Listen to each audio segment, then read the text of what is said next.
What's up, D Money? All right, something cool here is with Ross the Boss. How you doing, man? What's happening, Ben? You got to be pretty excited, man. I see a big tour is about to be on its way. Finally. That's the third. This is the third attempt at it.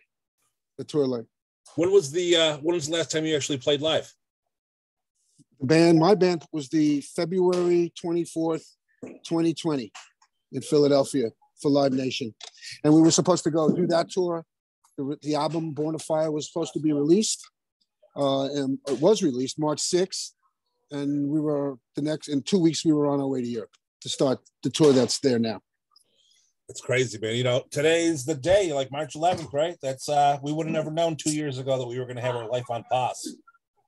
Yeah, it's you can't make it up. I mean, who knew this? I mean, you know, it was like, wow. And it kept going and going and going because they said, 15 days, stop the spread, blah, blah, blah, all that bullshit, you know. It's just ridiculous. It's got to be especially hard when they're telling you that you're not allowed to do the thing that makes you money. You know what I mean? Yeah. I mean, it destroyed a lot of people. I mean, promoters, merchandise companies, PA companies, theaters, Broadway. I mean, it's just a worldwide shitstorm. See, you know what the thing is, fans these days don't realize that, like, without them actually paying for music anymore, there's nothing in it for you unless you're on the road. You know, I mean, you got to sell tickets, you got to sell t-shirts. That's right. That's right. Actual product has to be sold and bought for. I mean, you know, it's just not free. I mean, people like the music. People want music. But you got to pay for it. You got to pay for it, man.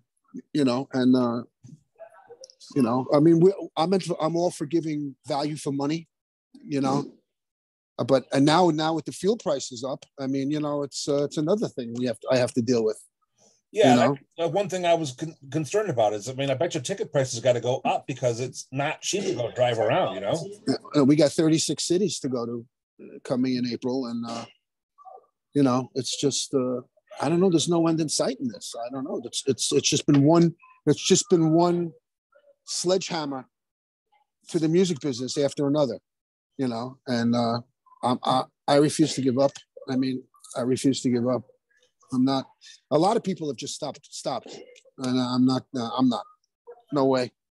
Oh, no. I mean, there's so many musicians out there that are famous that people would think have good money, but they had to go and get 9 to 5s during this time because there's no unemployment for a rock star, man. There ain't nothing to fall back on. There was some aid out there, but I mean, thank God I have my batting cage here, you know, and so I mean, I'm lucky. Yeah, I'm lucky, sure. You know. So, but I still have a smile on my face. That's it, man. You know, you just got to keep on pushing. That's for sure. Yeah. So I know you're doing a couple dates here in the States, and you're going overseas. Is that right?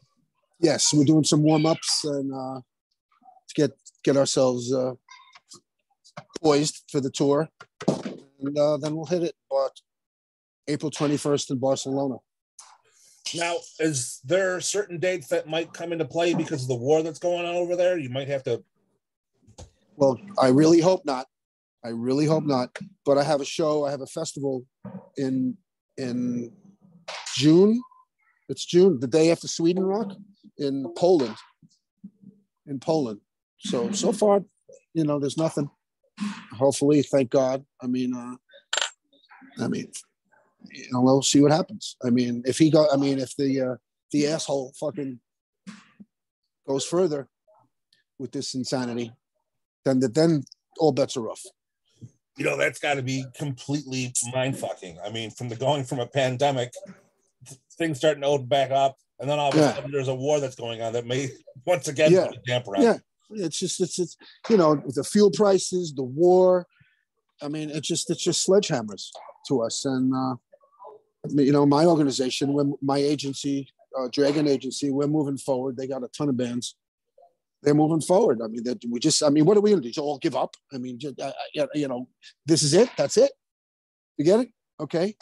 Fuck you. You win. Fuck you. I mean, you know. You know, it's, we lose. You win. I mean, no. So we'll see what happens. It just blows my mind away. I mean, I know in the past Putin has done things with other presidencies and stuff like that, but I mean, last president there was no issues like this. Now all of a sudden, amazing, no issues, huh? And $2 gas. Yeah, exactly. I mean, it's, on my U.S. tour, I saved a lot of money. We went all over the place and all over the country, and I made all my savings on like $1.80. Every time we hit a place, the cheapest gas, it was always there, and I always filled up, and it was just like it really, because we had a mobile home, driving in it was beautiful, and that really put some money in my pocket. So to pay everybody and to do the tour and do great, good merch was great. We'll see what happens now. Earlier today I was running some errands, and there was a gas station, and they put their gas at 401 today in my area. And there was at least a 45-minute wait because the line just stretched down the road because it's the cheapest in town. I mean, the rest of I'm sure he didn't he ran out. I'm assuming. I mean, I had to film it because it was such a crazy sight to see, Well, if you I don't know how old you are. If you remember the 70s. No, I wasn't born in the 70s. When the great Jimmy Carter was president, we had the oil crisis, right? And you can only get gas on odd days and even days, depending on your license plate. Yeah.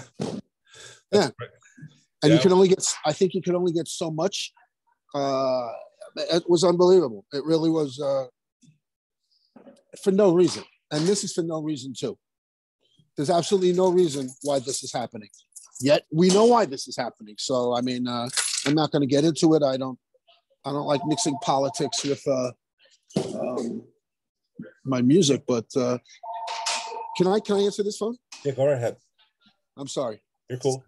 Cage baseball. Tomorrow? 1 second. Yeah.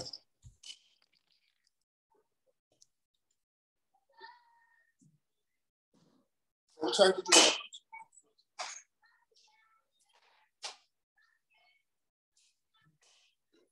12 o'clock for softball? Is this for softball?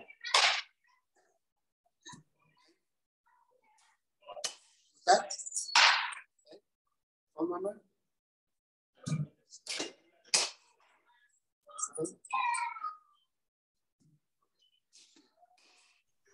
Yep.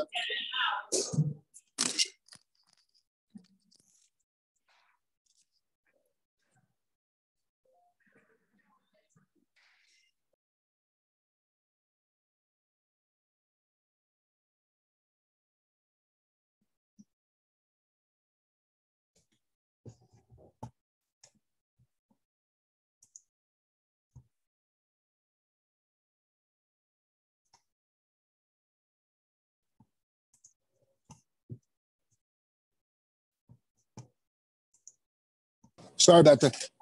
No, that's cool, man. It's busy season now, and I can't not get every single dollar in this place. Yeah, I don't blame you, man. My rent is over $13,000 a month. What got you into are you a baseball fan? Is that why you got into Open Alert, or just knew that was a money? Well, my family were baseball fanatics, fans, and my son Jesse, growing up, was an amazing ball player, college All-American, and so he's 30 now. But we've had this place for 16 years, and people love this place. So now I have a high school just came in, whole team. So people they love it. So that's awesome, man. Good for you. Yeah. So yeah, as we were saying, I mean, it's starting to get scary. I mean, I can see gas getting up to $6 a gallon or something by the. Oh my God. Yeah. Yep. So I don't even know what was going to happen after that. Even more. Yeah, I mean, it's nuts. I mean, starting to think of I'm gonna start putting stuff away as far as gallons of gas in my garage and stuff, just because I don't want to be without. I know, and the thing is that drive less, Make sure your tires are inflated. I mean, you know, all sorts of shit. I mean, those little things. I mean, you know, just don't let your motor run, drive less. It's just, we've seen this before. I mean, you know, we've seen this in stupidity before, you know, so, you know. Now, does that play into routing on a tour now? I mean, when you're going ahead and, you know, doing stuff, you got to make sure that every dollar counts. You can't be skipping every euro. Places. Every euro counts. Right. We're dealing with euros. Yeah, and already the fuel is already more expensive over there already. So I'm really, you know, after this, if this goes off, if everything is smooth, I'll be amazed. I will be amazed. I will be grateful to the gods of metal, but you know, who knows? Who knows? But we're really looking forward to playing and kicking ass and getting out there and feeling the adrenaline and feeling the excitement again, you know, and it's just it's going to be great. Can you click your video icon again there? Oh, sorry, man. You're cool. Oh, geez. I'm so sorry. No, man, not a problem. Oh, man. So have you been doing a lot of rehearsing to get ready for this tour again? Well, we rehearse individually. And then I have four Northeastern shows here. And then we're going to rehearse. I'll rehearse 2 days with the band and then do the warm-ups. And then we'll be ready to tour. Now, with this album that you're promoting, Born of Fire, that was released 2 years ago. I mean, it has to be so hard to finally have the opportunity to finally make some money off of it. I mean, it's a great album. You know, why don't you do a new record? Because you know, I haven't had a chance to sell this record. Right. You know, and well, I mean, when people think these riffs, these songs are just hanging out. You know, they're just it's like I could pick a fruit. You know, just pick a fruit. Okay. You know, it's an expensive thing doing a record. And I'm not ready to do it. Not until I tour this record properly. After that, then we'll do another record. No, I can't blame you at all. I mean, there's production costs. There was everything that got put into it. To actually printing these discs out, to getting it. Yeah, I mean, we have a German label, AFM, and they're ready to sell this record. Believe me, and we're ready to sell it for them. What people don't realize is that one T-shirt equals out to like 15,000 spins on Spotify. So I mean, that probably ain't paying the bills for you. Probably. Yeah. Now, going forward, how are you going to balance that stuff with your personal stuff and like stuff like Death Dealer and stuff like that? Because I know you guys just did an EP recently. Yeah. Well, Death Dealer is an international band. Stu is in Long Island, not Long Island, Australia. And can I get this? Yeah, go ahead, man. So I'm sorry. Oh, make that Cage money, baseball. dude. Cage baseball. 14U? Yes. Yes. Welcome. Crazy mothers. Hey. Well, plus we also have a travel organization here and like 10 teams, different ages. And that's awesome, man. I mean, good for you. Yeah. Is it a big place? So, it's about 10,000 square feet. Want to see it? Yeah, please. The lights are out. The lights are out in the infield over here in the lobby. So maybe I'll turn them on. Hold on, so you can see it better. Oh wow! Right? That's really impressive. I'm right here in the.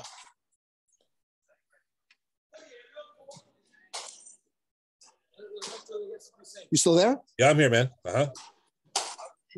Why don't I see you? I don't know. Oh, fuck. Here, let me call you back again. Sure. What's fucking going on with this thing? Shit. What's up? Can I have a water? Kit Kat. Hear this? I can't see you again. I'm gonna have to call you back. What's that? Water what? The goldfish and the Kit Kat.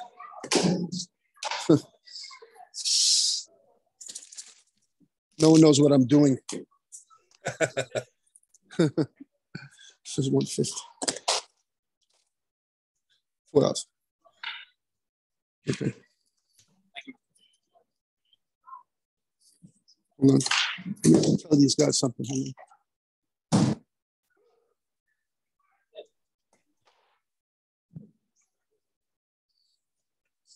don't know why I don't see you. I don't know.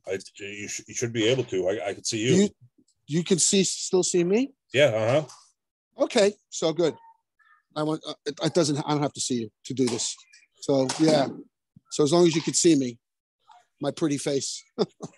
So, do these kids even realize that you are a rock and roll icon? Well, I'm famous to certain people. You know, I'm not a household word, but I mean, to those who know the fuck who I am. So, I mean, a lot of these kids don't even listen to rock and roll. Yeah, unfortunately. And I don't even know what the hell they listen to because I know I'll hate it, you know. But listen, it's their generation. They're entitled to like what they like.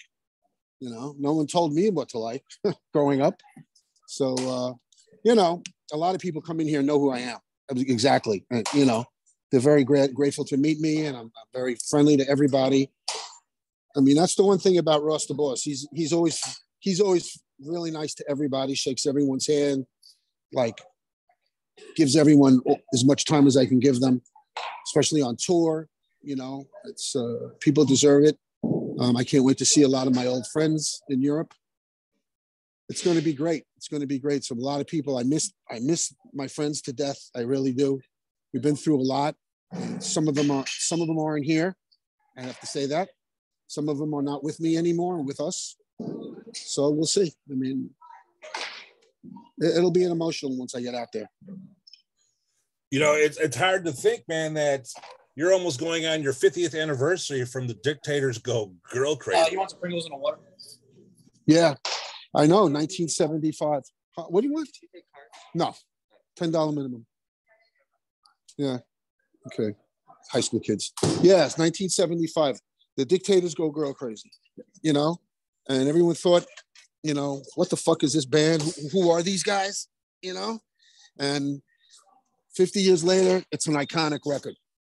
You know, UK Magazine says it's the #1 punk record in the United States, American punk record. Did you know that? Oh yeah, dude, you were one of the originators of punk music for sure. Yeah, and you know, the record is getting the respect it deserves. You know, finally the iconic status. You know, so it's it's great. It's fine. Great to see it, and the band. So the Dictators are still together. We have a new lineup.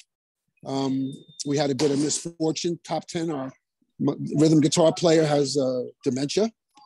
Oh, yeah, sad to hear. We have we replaced him with Keith Roth from the Sirius DJ. He's a great guitar player and great singer.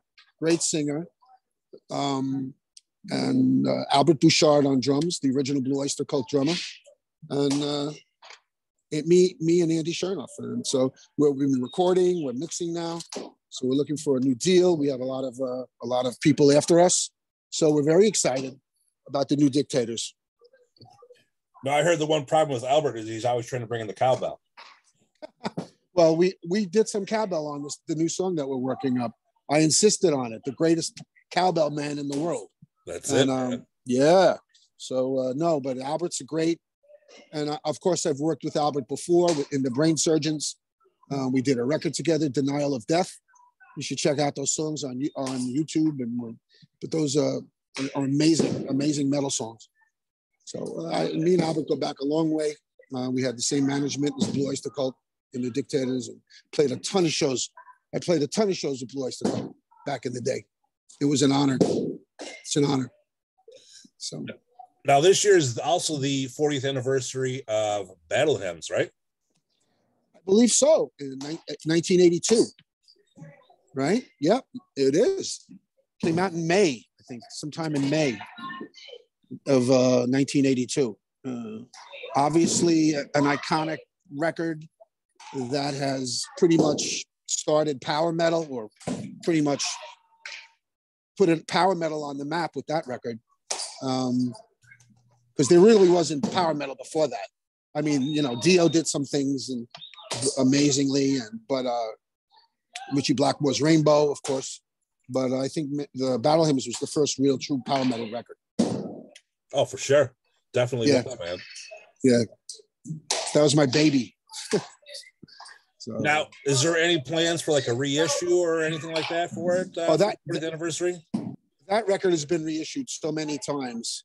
I mean, I was asked to lead Manowar in 1988, right after the release of Kings of Metal, and he has repackaged everything up so many times. Silver anniversary, then an anniversary, remastered, redone, re-recorded. He re-recorded Battle Hymns. He re-recorded Kings of Metal. Both suck, and because you can't re-record a record, you can't redo it. You know, it's like Twisted Sister redoing Stay Hungry. You just can't do it. You're not going to get, and especially he did it without me.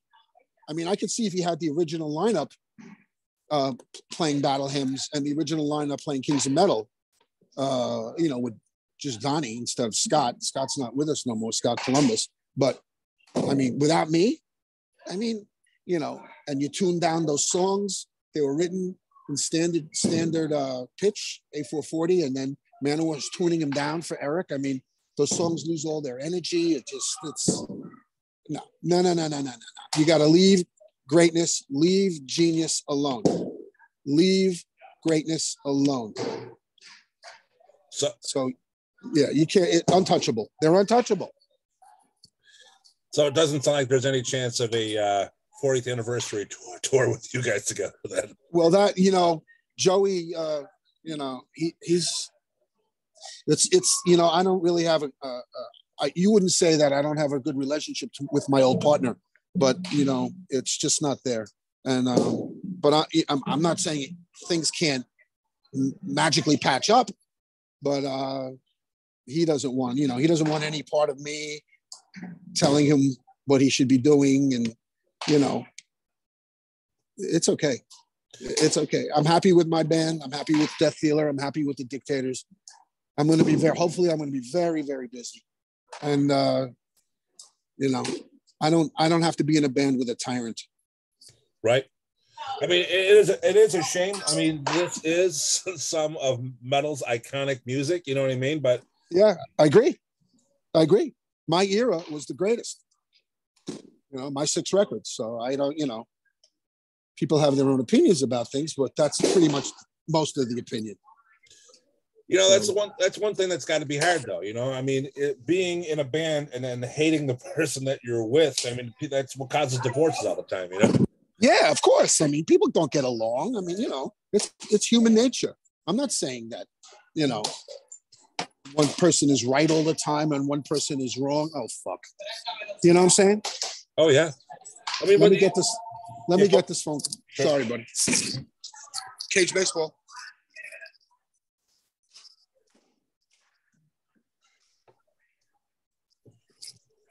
Why wouldn't you? Hold on. Why wouldn't you?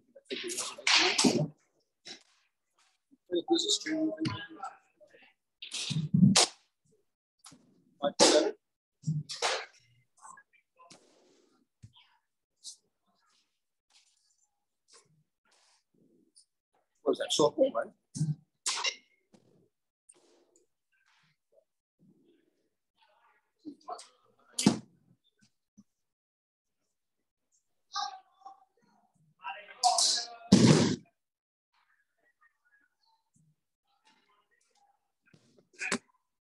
Yeah, I'm sorry, bro.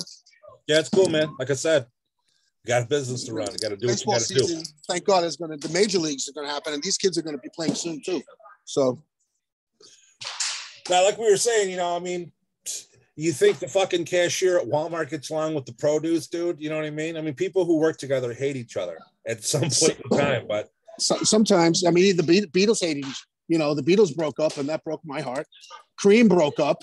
I mean, to me, Cream was the band my band. I mean, that was from my generation, those guys are the best of all time. And looking back, nothing has been done better than them, And to me, that's, when they broke up, I thought at least they have another 5 records in them. At least. Right. I mean, come on, give me a fucking break, Eric Clapton, Ginger Baker, Jack Bruce.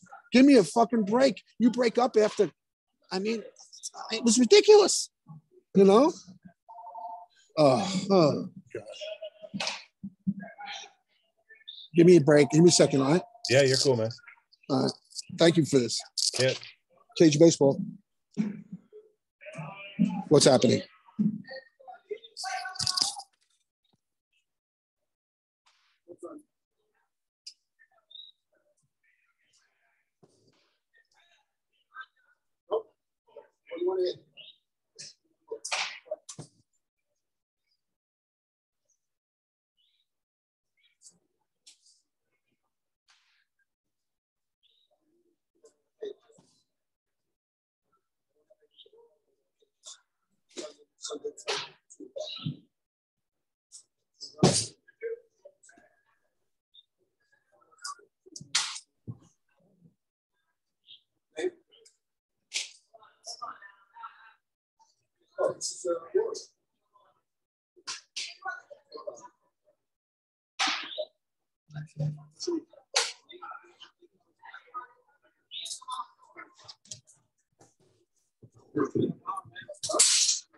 Hey, the ball playing in here. You guys with the field.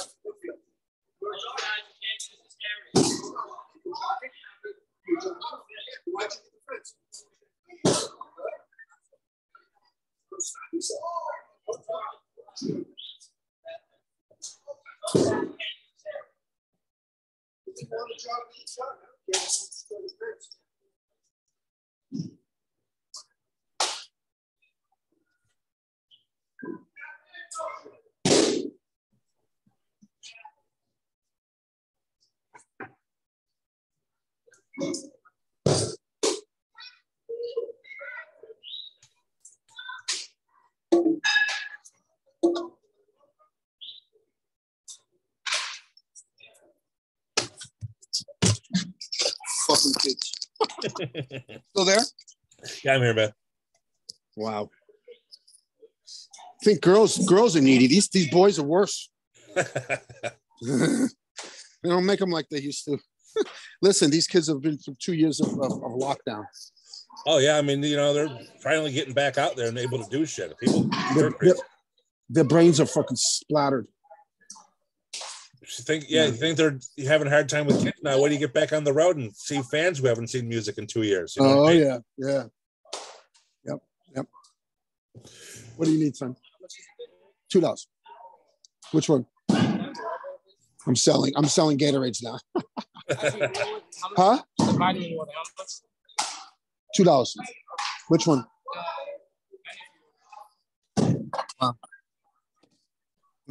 Everyone that helps me is working. So yeah, thanks for putting up with this. Yeah, man, it's totally cool. Yeah, as we were saying about bands and the issues between each other. I heard one of the reasons ZZ Top stayed together for so long is separate tour buses, separate dressing rooms. They get on stage, they play together, and then that's that. Yep. That's for sure. If you're not in the same bus with somebody for all day and then on stage and at night and everything, you can get along. Yeah. So, it's the. Yeah. So I'm never gonna say never on. Hopefully, you guys reuniting one day. I'd love to see it for sure. The Manowar, yeah. Believe me, I think Manowar. If I came back to that band, I think the reception would be kind of like a Metallica like. Oh yeah, dude, it would be huge. Yeah, so yeah. You got to think of it like this too. You got a huge tour, a big, lineup. Think of when Misfits get back together. Misfits get back together, they play for 40, 50,000 people. Yep. Will's on a fucking bar run right now. You know what I mean? Uh-huh. I agree. Yep. Now, one thing I want to talk to you about is your time with KK's Priest. Oh, well, no. Well, KK, I had no time with KK's Priest. KK Downing joined the Ross the Boss band on stage at Bloodstock. I invited him to come. I invited him to come out on stage with us, and he hadn't played for the first time. He hadn't played in 10 years since Judas Priest, and it all worked out. Yeah. So you were never part of the original lineup of that, the early? No. He formed the Priest after all that. Okay. I got him inspired to play again. That's awesome, man. How did that come about? Well, we had this thing in Bloodstock. I had my spot in the festival, and and a friend of mine was just saying, well, by the way, KK lives in the area of the Midlands he lives there. So I said, why don't you invite him down for a beer? I go, invite KK for a beer, see if he wants to come and hang out with us. And then it got to be, well, if he's coming down for a beer, why don't you invite him to jam? Right. Why wouldn't he want to? So, and then it kept back and forth. And then all of a sudden I heard a yes, a yes. So it came with that. And all of a sudden he had his own club. He has his own club. And so, God damn it, we went there to the steel mill, KK Steel Mill, and we practiced for 2 days, and we did the show. It was unbelievable. I mean, it was monumental, playing those Judas Priest songs. Yeah, I mean, that had been crazy for sure. I mean, the band was great. We were great. You could see it on YouTube, and you gotta forgive me for this. I'm trying to set people up while I'm here. You ever still there? Yeah, I'm here, man. Yeah. So I mean, it worked out with KK. Got him back in the music business. I mean, I was hoping that it would spur Judas Priest to take him back, for a reunion. And no such luck. But it did get him back playing and to form his own band, which I'm so happy for. Yeah, that's awesome, man. From what I read in Wikipedia is bullshit, so you can't go for anything from there. You know what I mean? Right. So, but I mean, the whole thing is just, it worked out great. Yeah. So we're really excited. I'm really excited. So going forward, people want to follow up with you. They want to get tickets for your tour dates. They want to order the album. They want to check you out. Where do they go? What do they do for everything? Well, go to the venue for the tickets, for my tickets. And what can I say? RossTheBoss.com, Ross-the-Boss.com. And you can always find me on Facebook. Heavy, huh? I lift that up like it's a feather. Yeah, so I mean, how people know how to find people on the internet. Cool. All right, man. It was a pleasure speaking with you. Hopefully, you have some more tour dates in the U.S. after this European tour. I'd love to see you live. Yeah. We're definitely going to do a U.S. run. And I want to apologize to everybody for this. You know how to say it. Yeah. I want to apologize to everybody for this, me being at my business, but I'm not going to apologize for making a living. Exactly. Hopefully we'll be making money at music really soon. And I think I have no doubt that we won't. And so it's going to be great. Anyway, come see the Dictators. Come see whenever Death Dealer plays in 23. Come see Ross the Boss Band. And believe me, you're going to love it. You get your ass kicked big time. Awesome, Ross. It was a pleasure speaking with you, man. Okay, brother. Take care of yourself. Thank you.